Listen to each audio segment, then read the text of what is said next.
ဒါကဘာလဲဆိုတော့ကျွန်တော်ရဲ့ single acting cylinder okay single acting cylinder ဆိုတာဘာကိုပြောတာလဲပေါ့နော် single acting cylinder it has one air connection တစ်ခုပဲရှိတယ်သူ့မှာဘာပါလဲဆို spring ပါတယ်သူ့ထဲမှာ built in လုပ်ထားတဲ့ spring ပါတယ်နော်သူ့ရဲ့ဟိုလေ port က air connection port ကတစ်ခုပဲရှိတယ်အဲ့ဒါကို single acting cylinder လို့ခေါ်ခြင်းဖြစ်ပါတယ်အဲ့ဆိုရင် double acting cylinder ကျတော့ဘာဖြစ်မလဲ spring မပါတော့ဘူး port ကဘယ်တစ်ခုညာတစ်ခုအဝင်တစ်ခုဟိုလေအဝင်တစ်ခုအထွက်တစ်ခုပေါ့နော်အဲ့လိုနှစ်ခုပါတော့မှ double acting cylinder air supply ကိုနှစ်နေရာနေပေးလို့ရရင် double acting cylinder ပေါ့နော် air supply ကိုတစ်နေရာနဲ့ပေးမယ်ဆိုရင်ဒါ single acting cylinder ဖြစ်ပါတယ်အဲ့ဒါလေးကြည့်မယ်ဆိုရင်ဒါကကျတော့ C ဒါက body ပေါ့နော်ဒါကျတော့ front end cover အလေးတစ်ချက်ကြည့်လို့ဒါကတော့ piston spring ဒါ piston ပေါ့နော်ဒါကျတော့လေဝင် air pressure ပေးမယ် port ဒါကျတော့အနောက်ဘက်က cover ပေါ့ okay အဲ့ဆိုရင်သူရဲ့ဘယ်လိုလုပ်လဲဆိုတာတစ်ချက်ကြည့်ရအောင် single acting cylinder မှာဆိုရင်သူက type အမျိုးအစားနှစ်ခုရှိရပါတော့တစ်ခုကကျတော့ push type ဆိုပြီးရှိတယ်နောက်တစ်ခုက pull type ဆိုပြီးရှိတယ် push type ဆိုတာဘာပြောရလဲ push type ဆိုတာဘာပြောလဲဆိုရင်ကျွန်တော်တို့သူ့ရဲ့ cylinder ကအခုအတွင်းဘက်ကိုဝင်နေတယ် port ကနောက်ဘက်မှာရှိတယ်ပေါ့နော်ကျွန်တော်တို့လေအားနဲ့ဒီ port ကို supply ပေးလိုက်မယ်ဆိုရင်ဒီကနေပြီးတော့လေကတွန်းကန်ပြီးတော့ဒီကောင်လေးကိုပေါ့နော် piston လေးကိုတွန်းထလိုက်မှာအဲ့ဒါကြောင့်မို့သူ့ကိုဗာလဲ push type လို့ခေါ်ခြင်းဖြစ်ပါတယ်ဒါ spring ဒါဆိုရင်ဒီမှာလေမရှိတော့ဘူးဆိုရင်ဒီ spring အားကပြန်ကန်ပြီးတော့သူ့ရဲ့ original position ကိုပြန်ရောက်သွားမှာဒါဆိုရင်ဒီကောင်လေး extend ဖြစ်ဖို့ဆိုရင်တော့ air supply အမြဲတမ်းပေးထားရမယ်ဒါလို့ retract ဖြစ်အောင်လုပ်မယ်ဆိုရင်တော့ air supply ကိုဖြုတ်ပစ်လိုက်ရင် retract ပြန်ဖြစ်သွားမှာနော် okay အဲ့ဒါဒီမှာဆိုရင် require compressed air for forward stroke only သူက forward stroke တစ်ခုတော့ပဲရတယ် forward stroke တစ်ခုတည်းကိုပဲသူက compressed air ပေးဖို့လိုတယ်တဲ့ပြောတာနော် forward stroke တစ်ခုတည်းကိုပဲကျွန်တော်တို့ air supply ပေးမယ် reverse stroke တက်က air supply မလိုတော့ perform work in forward stroke only တဲ့ဒါ forward stroke only ပဲသုံးလို့ရတာပေါ့နော်ဒီမှာသူ့ရဲ့ sample လေးသူ sample လေးကဘာလဲဆိုရင် spring ပါတဲ့အတွက်ကြောင့်မလို့ဒီအတွန်းလေးကကျတော့ sample of spring ပေါ့နော် spring sample လေးဖြစ်တယ်ဒီအောက်ကအချောင်းလေးတစ်ချောင်းကကျွန်တော်တို့ air supply ပေးမယ် terminal လေးသူရဲ့ sample နဲ့ဒါသူရဲ့ပုံစံပြီးတော့အပြင်မှာရှိတဲ့ cylinder ပုံစံတွေမှာ airport တစ်ခုပဲပါတယ်ပေါ့နော်ဒီကနေ supply ပေးရတယ်ဒီကောင်အပြင်ထွက်သွားမယ်ဒါဆိုရင်တော့ animation လေးချက်ကြည့်အောင်အဲ့ဒါကျွန်တော်ဒီကနေ air ကိုဝင်လိုက်မယ်ဆိုရင်ဘာဖြစ်သွားလဲ push လုပ်လိုက်တယ် push လုပ်လိုက်တော့ဒီ limit switch လေးကနောက်မှသုံးပါပါအခုကကျွန်တော်ဒီတစ်ခါတည်းပေါင်းပြီးထည့်ထားတာဖြစ်ပါတယ်အဲ့ဒါဆိုရင်တော့ဒီ air ကိုဖြုတ်လိုက်မယ်ပေါ့နော် air ဖြုတ်လိုက်ရင်ဘာဖြစ်သွားလဲ retract ဖြစ်သွားတယ်အဲ့ retract ကဘာဖြစ်လို့ retract ဖြစ်လဲကျွန်တော်တို့ spring ကပြန်ကန်တဲ့အတွက်ကြောင့်မို့ retract ဖြစ်ခြင်းဖြစ်ပါတယ် air in remove ဒါဆိုရင်ဒီ single acting cylinder ရဲ့ push type ကိုနားလည်မယ်ထင်ပါတယ်အဲ့ဒါကျွန်တော်တို့ pull type ဆိုတာဘယ်လိုမျိုးလဲပေါ့နော် pull type ကျတော့သူကသူ့ရဲ့ original position ကသူကဘာလဲဆိုတော့အပြင်ကိုထွက်နေတာ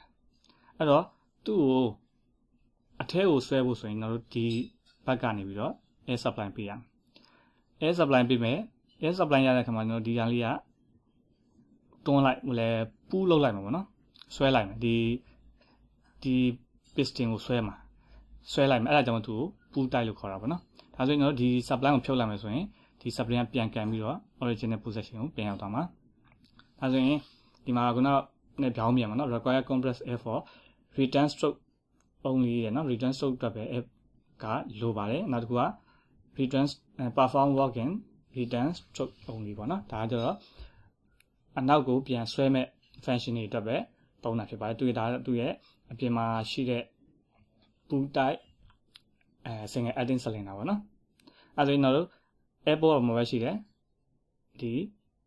ခေါင်းဘက်မှာရှိတယ်အဲဆိုရင်သူရဲ့ original ကသူက extend ဖြစ်နေတယ်ဒါဆိုရင်ကျွန်တော်တို့ဒီကနေလေးပေးလိုက်ရင်အဖြစ်သွားမယ် pull လုပ်လိုက်မယ်ဆွဲလိုက်မယ်အဲဆိုလေထုတ်တာနဲ့ spring ကပြန်ကန်ပြီးတော့အပြင်ကိုပြန်ထွက်သွားမယ် air supply ပေးမယ် air supply ဖြုတ်လိုက်မယ်โอเคနော်ဒါဆိုရင်ဒီ pull type အကြောင်းနဲ့ push type single acting cylinder ကြောင့်ကိုနားလည်မထင်ပါနဲ့အဲဆိုနောက်ထပ်တစ်ခုဒါကြတော့ဗာလဲ double acting cylinder သူ့မှာကြတော့ two air connection and no built-in spring နော်သူ့မှာကြတော့ air port နှစ်ခုပါမယ် forward stroke တစ်ခု return stroke တစ်ခုပေါ့နော်နောက်တစ်ခုကကြတော့ spring မပါဘူး okay spring မပါဘူးဆိုတော့ကျွန်တော်တို့ဒီလိုပုံစံလေးပေါ့နော်ဒီလိုပုံစံလေးပြီးတော့အောက်မှာပြထားလို့ဒီမှာ inlet ကနှစ်ခုပါမယ်ဒီမှာတစ်ခုပါမယ်ဒီမှာတစ်ခုပါမယ် forward stroke အတွက်ဆိုရင်ကျွန်တော်တို့ဒီဘက်ကနေ air ပေးလိုက်ရင် forward stroke ဒါမှမဟုတ်ဒီဘက်ကနေ air ပေးလိုက်ရင် return stroke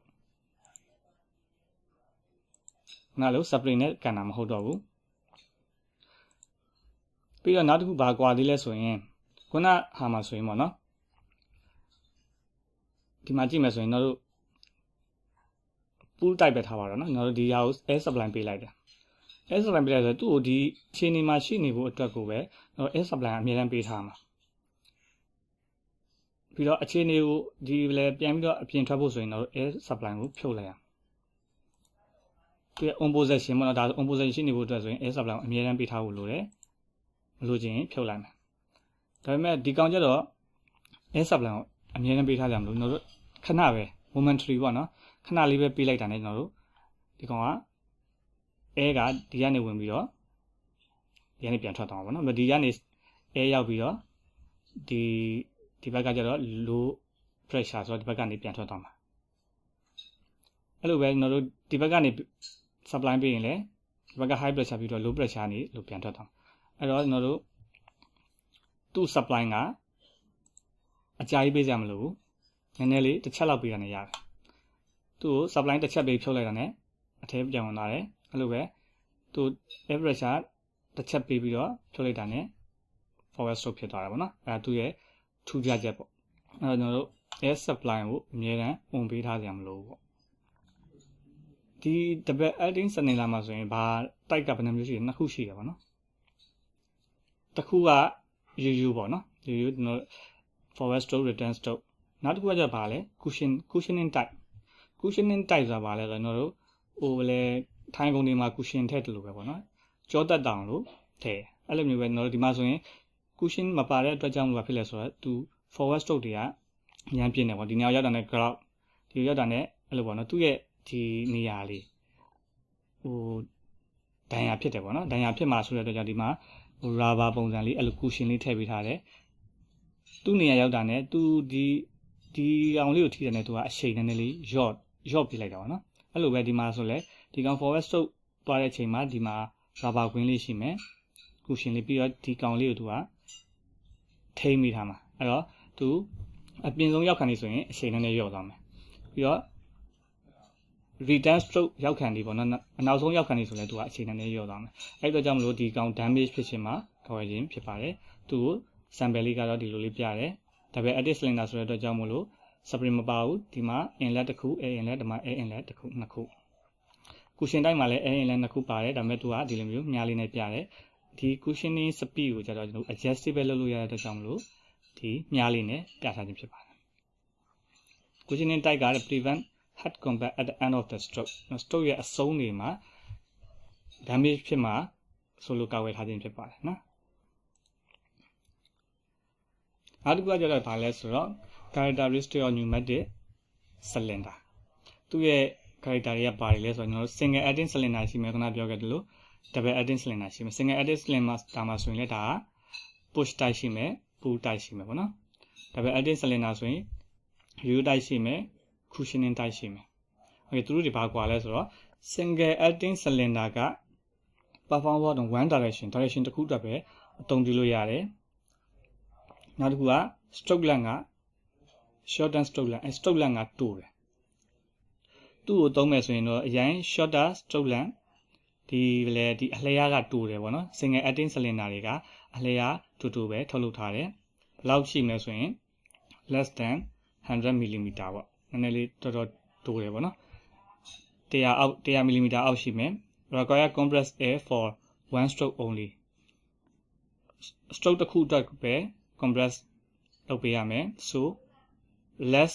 compressed air it consume less compressed air ဒါကြောင့်မလို့သူက compress air နည်းနည်းပဲ consume လုပ်တယ်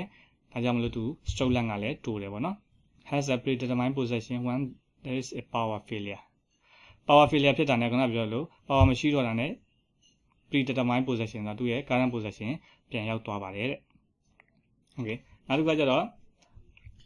double acting cylinder ကျတော့ perform work during both forward and return stroke အတွက်နှစ်ခုလုံးနဲ့သုံးတယ်ပြီးတော့ longer stroke length ရှိသုံးခြင်းတော့ double acting cylinder သုံးပါမယ်100 mm အထက်ရှိပါတယ်သုံးလို့ရတယ် faster return motion ကလည်းအရင်ပိုမြန်တယ် better speed control both direction နောက်တစ်ခုက speed control လည်းလုပ်လို့ရတာပေါ့နော် speed control လုပ်ဖို့အတွက်ကျွန်တော်တို့ speed control device ထည့်ရတာပေါ့ဒါတော့နောက်ပိုင်းမှာဆက်ပြီးတော့ပြပေးတော့မှာဖြစ်ပါတယ် okay အဲ့ဒါဆိုရှေ့ဆက်သွားကြည့်အောင်ဒါကတော့ကျွန်တော်တို့ cylinder တွေမှာသူ့ရဲ့ force ကိုတွက်ချက်တဲ့ formula ပေါ့ force ကိုတွက်ချက်တဲ့ formula ဆိုတော့ဘယ်လိုလဲဆိုတော့သူက FT equal to P တဲ့ FT ဆိုတာဘာလဲဆိုတော့ theoretical force နော် theory ရလုပ်မဲ့ force ပေါ့သူကဘာနဲ့ပါနေဆိုရင် pressure နဲ့ cross section area မြောက်ပေးရတာပေါ့ P ကတော့ gate pressure တို့ပေးမဲ့ supply pressure ဘယ်လောက် pascal လဲပေါ့နော်ဘယ်လောက် psi နောက်တစ်ခုကကျတော့ cross section area ကျတော့ဘယ်နှခုဖြစ်သွားလဲဆိုတော့နှစ်ခုဖြစ်တယ်အဲဆိုတော့တစ်ခုက forward stroke တစ်ခု return stroke တစ်ခုဘာလို့နှစ်ခုထားထားလဲဆိုရင်နောက် forward stroke လုပ်မှဆိုရင်ဒီမှာမျက်နှာပြင်ကarea ကျဲတယ်အဲ့အတွက်ကြောင့်မလို့သူကပို့ပြီးတော့အားပို့ကောင်းတာပေါ့ return stroke တဲ့ return stroke ကျတော့သူကဘာလဲဆိုတော့ဒီမှာ piston ရှိတယ် piston ရှိတဲ့အတွက်ကြောင့်မလို့သူဒီ area လေးကလျော့သွားတာအဲ့တော့သူ့ရဲ့ force လုပ်မဲ့ area ဒီအပြာဝိုင်းထားတဲ့ area လေးပဲရှိတယ်ဒါကြောင့်မလို့ forward stroke အတွက် piston area လို့ချင်း pi d square by 4ဒီကဒီ diameter ကြီးပေါ့နော်ဒါဆိုရင် return stroke အတွက်ဆိုရင် pi d အကြီး minus d အသေး square by 4ကျွန်တော်တို့ဒီအကြီး diameter ရဒီအသေး diameter ကိုနှုတ်ပြီးတော့ဒီအပြာရောင် diameter ရတယ်ဒါကိုလေးနဲ့စားလိုက်ကျွန်တော်တို့ area နှစ်ခုရအောင်ပေါ့နော် forward stroke တဲ့ area return stroke တဲ့ area နောက်တစ်ခုကကျတော့ဗာလဲဆိုတော့ effective force